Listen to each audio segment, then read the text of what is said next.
वल्तकुम मिनकुम उम्मतुन यदऊन इलल खैर वयअमुरून बिल मअरूफ वयनहौन अनिल मुनकर वउलाइक हुमुल मुफ्लिहून।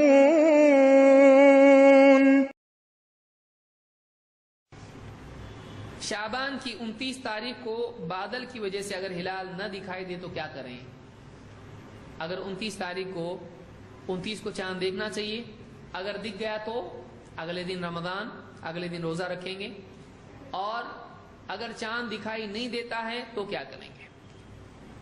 अल्लाह के नबी सल्लल्लाहु अलैहि वसल्लम फरमाते हैं, सूमू लिरुयतिही व अफ्तिरू लिरुयतिही। चांद हिलाल देखकर रोजा रखना शुरू करो और हिलाल देखकर इफ्तार करो, यानी पूरे रमजान का इफ्तार करो। ये नहीं कि आदमी रोजाना इफ्तार के लिए चांद देखने तक रुके। यहाँ अफ्तिरू का मतलब है पूरे महीने का इफ्तार, यानी पूरे महीने का रोजा का सिलसिला खत्म।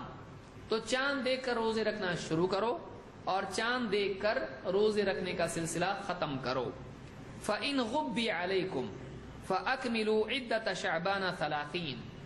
फ़इन गुब्बी अलैकुम, अगर आसमान में गुबार की वजह से, या मुस्लिम के अल्फाज है गुम्मी अलैकुम, बादल छाने की वजह से अगर तुमको चांद दिखाई न दे, अगर चांद दिखाई नहीं देता है आसमान में गुबार की वजह से या बादल की वजह से, बारिश वगैरह का मौसम है, ऐसे मौसम में अगर चांद दिखाई न दे तो क्या करें?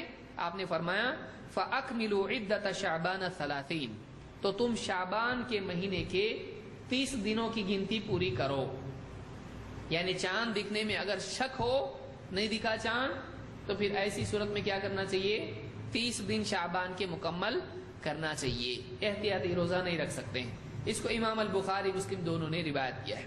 तो 29 को चांद दिखाई न दे तो 30 की गिनती पूरी करें।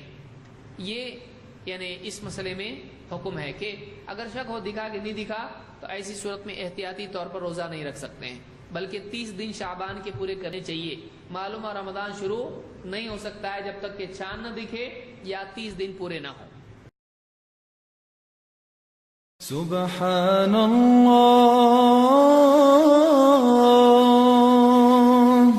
वल्हम्दुलिल्लाह वला इलाहा इल्लल्लाह वल्लाहु अकबर। सुब्हानल्लाह